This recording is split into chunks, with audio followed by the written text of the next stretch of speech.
How many people have done thyroid surgeries? How about parotid? Okay. So doing the thyroid and parotid surgeries, the anatomy is very, very important. So if you have to familiar with the anatomy of the muscles and the nerves. So during the high-risk surgical procedures, neurophysiological monitoring, the facial nerve and vagus nerve are utilized for protection of the patient motor function. So we are doing monitoring for the protection of the motor function. So even EMG is used for last 20 years and more, but still being considered as a new. It's not new anymore. And the purpose of doing the EMG monitoring for these cases is to get a real-time feedback and without averaging to the surgeon. So the nerves which are most monitoring cranial nerve in the surgical are 8th cranial nerve and 7th cranial nerve. And morbidity trauma to these nerves is significant and obvious, such as unilateral facial paralysis, which have effect on your eye closing, dryness of the eyes. It can lead to corneal ulceration and blindness. So taste function, swallowing, all those function. So parotid. So anatomy of the parotid gland, again, I thought it just follow it with Justin because he already went through that facial nerve monitoring. So parotid gland is the largest salivary gland in the human body. It's a salivary gland. It's the largest salivary gland, and the average weight is about 25 milligram. It is located. It's an irregular. It's a lobulated gland, and it is below the external acoustic meatus and above masseter, between mandible and sternocleidomastoid muscle. So it's right. In simple English, it's on your face. So function is secrete saliva via parotid duct into the oral cavity. So it has a small duct which opens into the oral cavity behind your lower molars, and it secretes saliva in the oral cavity. The facial nerve travels to the parotid gland and divide into multiple branches before supplying the muscle of the facial expression. So facial nerve is responsible for the muscle of facial expression, and the facial nerve enters the parotid gland and it splits into all 5-6 branches. So I don't know if you have done any dissection or cadaver. So parotid gland is one of the toughest gland to dissect. So you cannot just go and split. So if you see that surgery, so they're just picking one small pieces. So compared to the other muscles, it's a very, very thick and very tough gland, and all the nerves are going through that. So it's very difficult to dissect. So most tumor of the parotid glands are benign. However, most 80% of salivary gland tumors begin in parotid glands. And the surgical incision of parotid glands, which is parotidectomy, is often performed as part of the treatment. So that's a surgical treatment. And facial nerve is jeopardy because they are going through that. So you need to understand the history of the muscle disorder, an aesthetic requirement for the surgery, set up of the patient with stimulation and recording parameters, and record the baseline before you do the surgery, and document and report the data during the surgery. And the whole thing is to done so during the surgical procedure for parotid, we want to preserve the function of the parotid gland, all the 5 branches. And so in general, the parotid gland may become infected by infection agent and pass through the bloodstream. The typical diseases you see clinically are mumps, acute communicable viral disease, and it's a very painful. You have swollen. You see the patient with a swollen face. Parotiditis is inflammation and swelling of the gland, and cellulite and calculus is the duct blocked by the calcified deposit. So those are the 3 common diseases you see in the patient beside the tumors. So again, understanding the anatomy of the facial nerve is important. It has the mnemonic I'm using: tall zebra bit my cousin. So you have temporal branch, zygomatic branch, buccal branch, mandibular branch, and cervical branch. So the temporal branch, sometimes you have 1 or 2 temporal branches. It supplies your frontalis muscle. Zygomatic branch, so the facial nerve is coming and it's going through that parotid gland, and you see it has outlined layer which is very, very thick. So it goes through that and supply the oculi, oris, orbiculus oculi. The 3rd branch, the buccal branch, it supplies your orbiculus oris and sometimes nasalis. And the mandibular branch supply mentalis muscle on the chin, and the cervical branch supply your platysma muscle. Platysma muscle is a very, very thin muscle. It's the only muscle in the body which has no bony attachment. It starts from under the mandible and it's attached to your above the clavicle. So you can stretch. I can move that very easily. But in order to monitor from the flapellatus muscle or cervical branch, you have to make sure you are putting the electrode parallel to the skin. You're not going deep in because you will be under different muscles. All the branches are important, so if you have this muscle paralyzed, so you will not be able to move the flapellatus muscle. Again, so you have parotid gland. This is the parotid gland. It has the parotid ducts. It's opening in the mouth. And for reference, zygomatic arch with the bone. And you have sternocleidomastoid muscle coming here. Masseter muscles is under the parotid gland, and buccinator is behind that.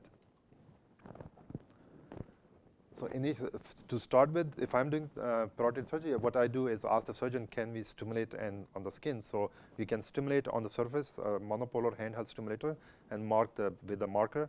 And when they're doing dissection, so it's much getting a reference point where are the. So you can stimulate the skin and you can mark all the branches. You have to have a higher stimulation though. So again, same thing.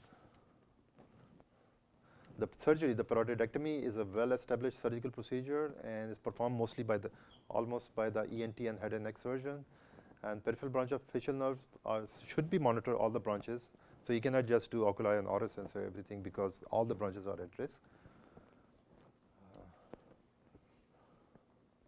The damage to the nerve can be caused by sectioning, stretching, compression of the nerve. It can be caused by thermal or electrical injuries, or ischemia, and it can lead to temporary and permanent loss. So this is one of the patients we did. It had a large parotid. You can see swelling. So we put the electrode on mentalis. Oculi have oris and platysma. This is intraoperative, so we have exposed area. We're doing EMG recording. There's a different machine. So this is another patient. So this patient was, you can see this is before the surgery. So he has this big tumor which was oozing out. It has a secretion coming out. And this was 107-year-old. So when the surgeon brought it, I said, okay, why, like he had that tumor for a very, very long time.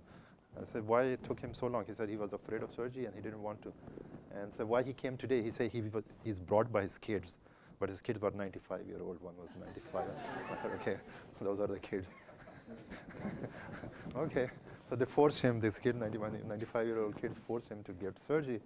So what we did is because all the muscles, the skin was destroyed, so the plastic surgeon, he took the whole skin out, and you can see the clavicle here, so that was removed. And this is the tumor out, so the tumor was taken out, and the skin was stretched back and was really sutured to the patient. So, sound.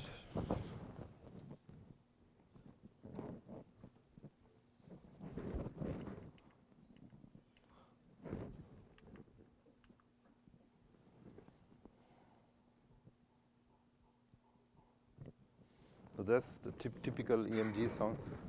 So you cannot see any branches, you cannot see any nerve.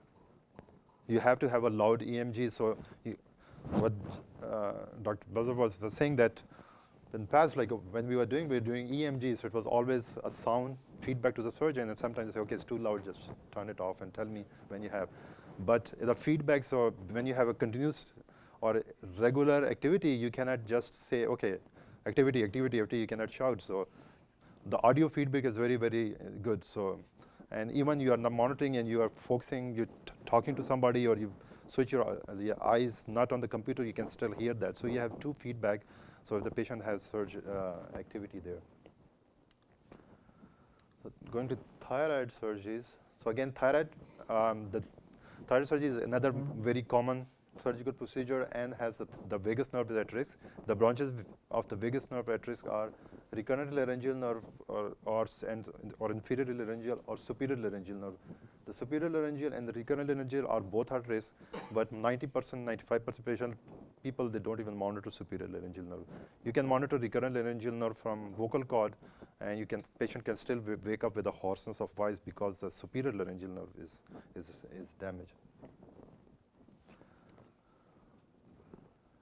So the current guidelines recommend definite visual identification of recurrent laryngeal nerve and superior laryngeal nerve during thyroid surgery, being this as the most reliable method of reducing the rate of the injury. There was a paper published by Herman et al., and they compared two historical cohorts with the 26,000 patients undergoing thyroidectomy for being benign disease, and they divided the patient group into 79 to 1980 and one from 91 to 98. And it was a routine procedure before that visual identification. So when in that paper they say when the nerve is visually identified, the injury rate is much lower, as 0.4% than not looking at visually at 0.1%. So with neuromonitoring, with the triggering EMG, we can help that, and we can lower that, because even we can tell we can tell about the nerve even before even reaching to the nerve. So the understanding of the anatomy of vagus nerve branches is detailed before performing IM for any type of these cases. So you have to make sure you know the 3D anatomy, not one direction anatomy. And you cannot just walk in and say, okay, this is EMG, because you need to know like what are they going to do, what is the next step, and what is the structure behind that. So it is a 2 inches long, and the thyroid gland is a butterfly-shaped organ located in the base of your neck. It releases hormones which control metabolism and regulate water function. It's about 2 inches long, and thyroid has 2 lobes, left lobe and right lobe, and they are attached to each other. The function, it regulates breathing, heart rate, central nervous system, peripheral nervous system, body weight, muscle strength, menstrual cycle, body temperature, and cholesterol levels. So it has multiple implications if there's a damage to that. The thyroid gland uses iodine in the diet to make 2 main hormones, T3, T4, which is triiodine, hydrothioronine, and thyroxine, or tetraiodine. That's one is tri and one tetra. And iodine is deficient in most hilly areas. So if you're living in a mountain area or high altitude area, so you have to make sure you are supplementing iodine in your diet.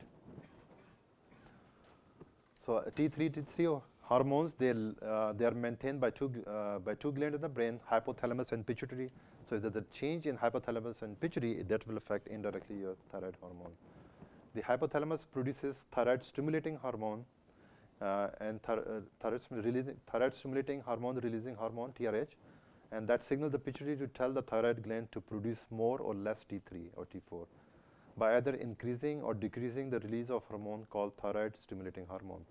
So this is a typo, should be just thyroid releasing hormone is stimulating the brain, and it stimulates the thyroid to stimulate T3 more and T3 less. So when T3, T4 are less, the thyroid hormones are less and low in the blood, the pituitary gland releases more thyroid stimulating to produce more thyroid. So if the T3 is less and the thyroid stimulating hormone is stimulated more in the brain, and if cannot function that, the thyroid can get bigger and bigger, and then you see those goiter and all this. And if the same thing, if T3 is opposite, if is high, the pituitary gland releases less thyroid stimulating hormone to release less thyroid stimulating. Why they're important, why I'm talking about that, because when you're talking to the patient or you're going to the surgery or you have, so you need to know the implications. So same thing as spine, when you go for spine monitoring, you know that patient will lose SSCP, he's going to lose stereognosis, weight discrimination, all those functions, proprioception, and if you lose motor function, you have change in MEP. So same thing with thyroid. So if you have a change in thyroid or you lose the nerve or function of thyroid, what will be implication on the body?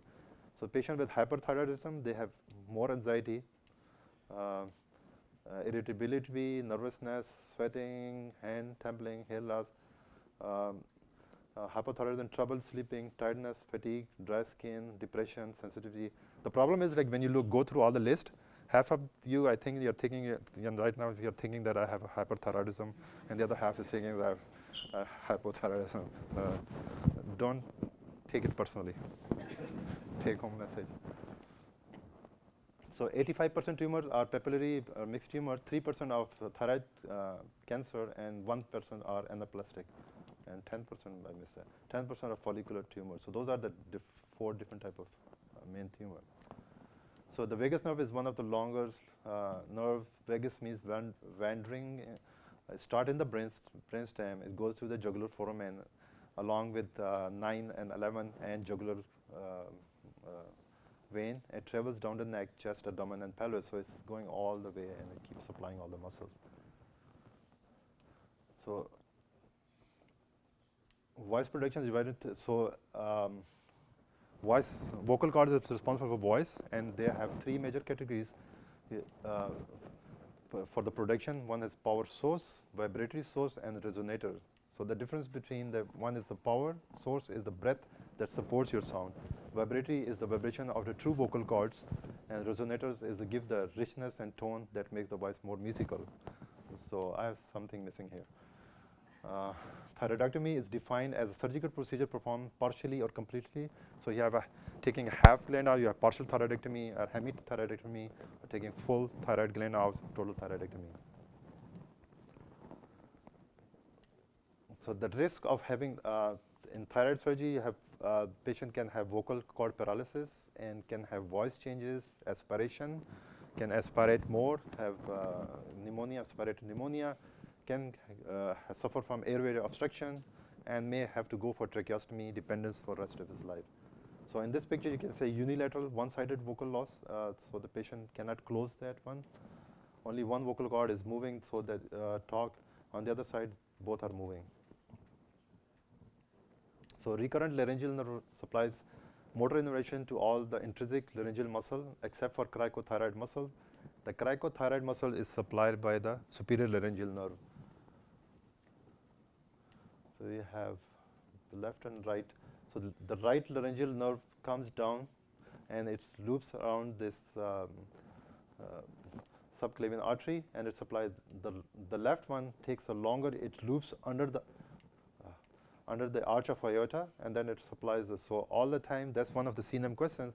Left laryngeal nerve is at more higher risk of having damage than the right one because it has longer, so it has more risk of having stretch.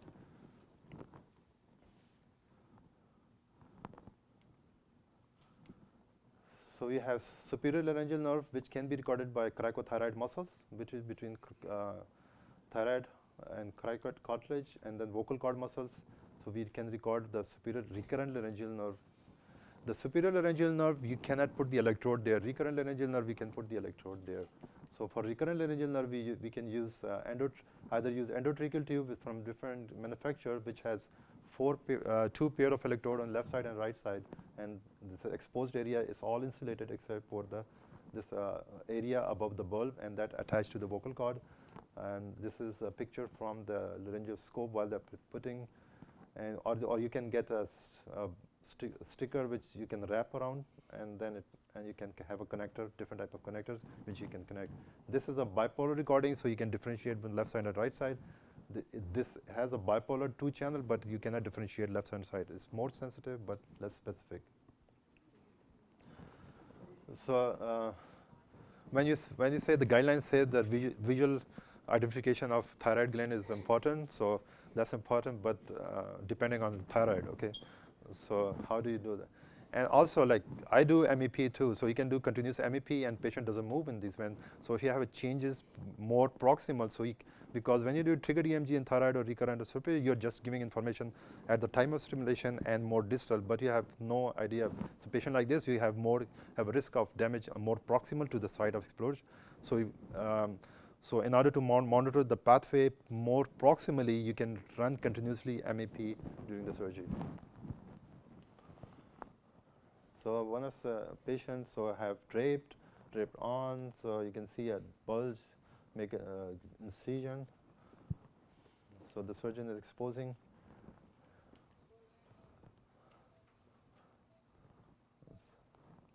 I don't know if, so he's taking the thyroid, he is holding the thyroid gland in hand, and then tumors. So this is the thyroid, so I asked him to hold him, and he's pointing. The nerve is, I don't know if you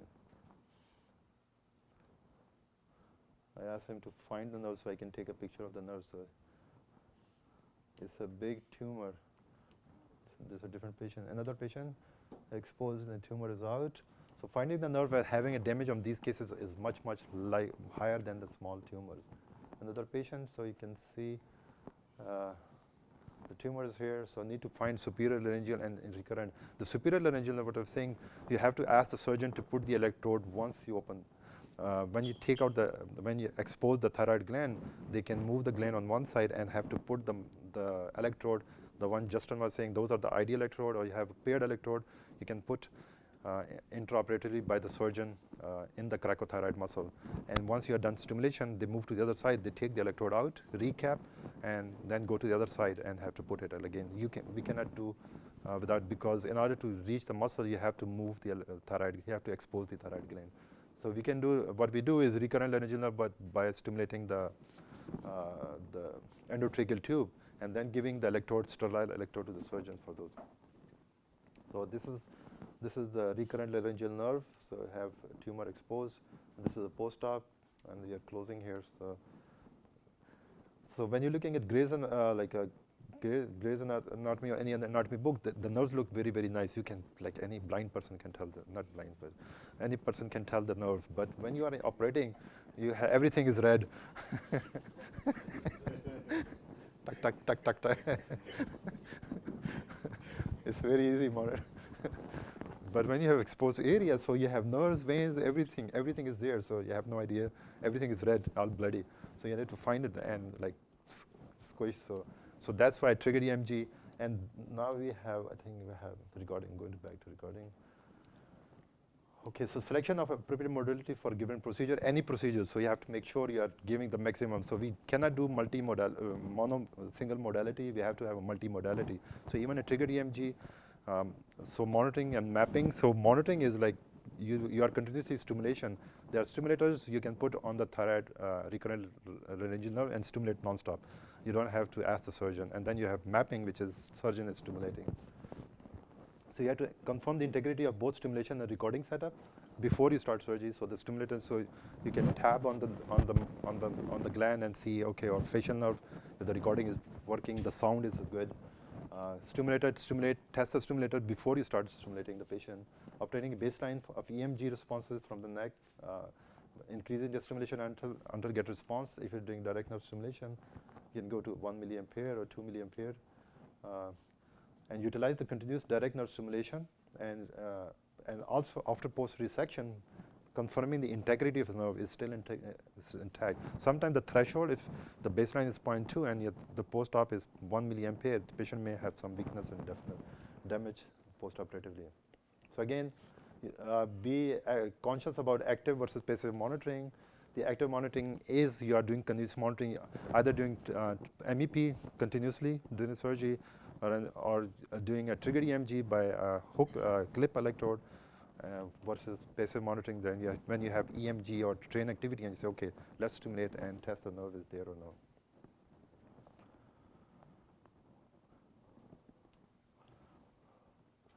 So proof system is working before incision, check recording electrode, confirm current flow, get baseline, final stimulation after the surgery.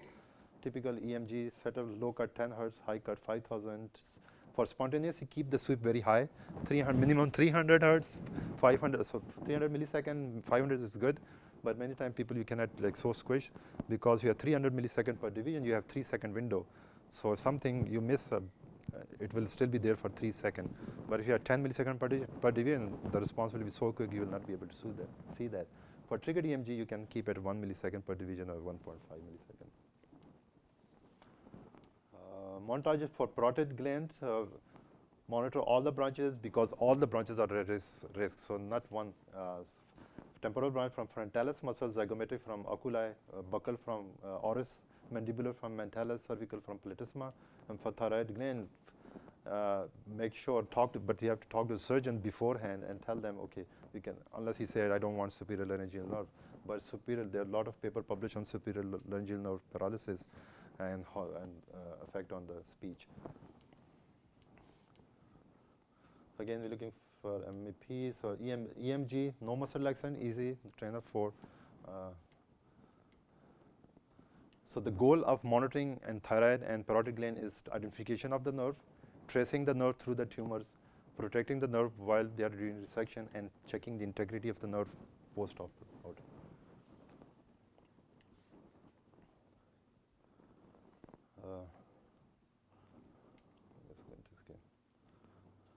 So we have to be careful about current shunting, because current shunting you're stimulating, so you have to have dry area. Bipolar stimulation, bipolar concentric stimulators are ideal for doing the concentric stimulation to minimize. But for identification, you have to use a monopolar stimulation.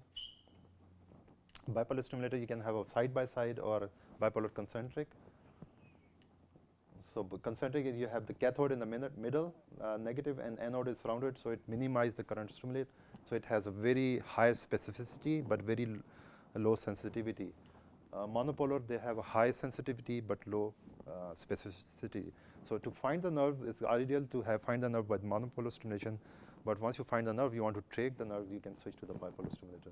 And for continuous, there are different stimulator from different companies. So this is one from the German company. So you can clamp on that. Medtronic has this. IONM has that.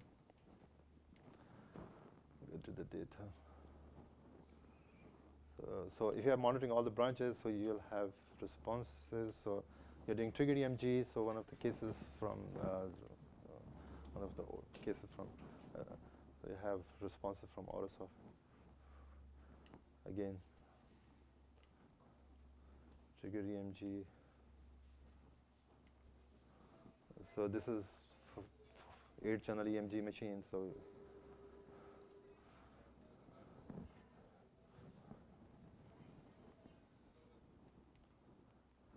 So you had a continuous vagal stimulation, you can do that. So because with the triggered EMG handheld stimulator, you have to do while the surgeon can do that. But in order to avoid the big tumors or big stretching, you want to make sure there's no change in threshold, there's no change in amplitude. You can put this on the exposed area and do continuous stimulation and do a continuous recording. Looking at stack of triggered EMG, looking at spontaneous and the stack at the same time. Left and right recurrent laryngeal nerves. So I have EMG. So this is normal vocal cord. So just giving a sample. So what will be its take-home message? So what will be effect on the patient? So so both vocal cords are working.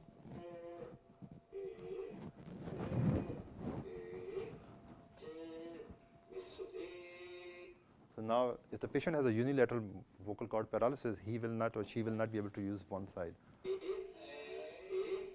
So this side is moving, but the right side is not moving, it's paralyzed.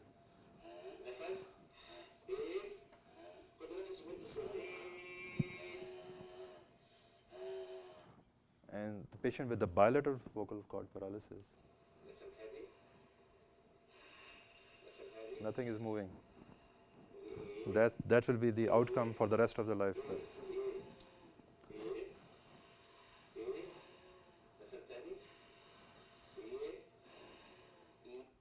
Okay. So for monitoring this patient, understanding the anatomy and physiology is very important. Just don't go in as a regular EMG case. Stimulation and recording parameters for troubleshooting, and understand the different diseases, pathologies, because every patient will be different, will have a different size of tumors, will have different type of surgical team involved, and patient will have different. That's it.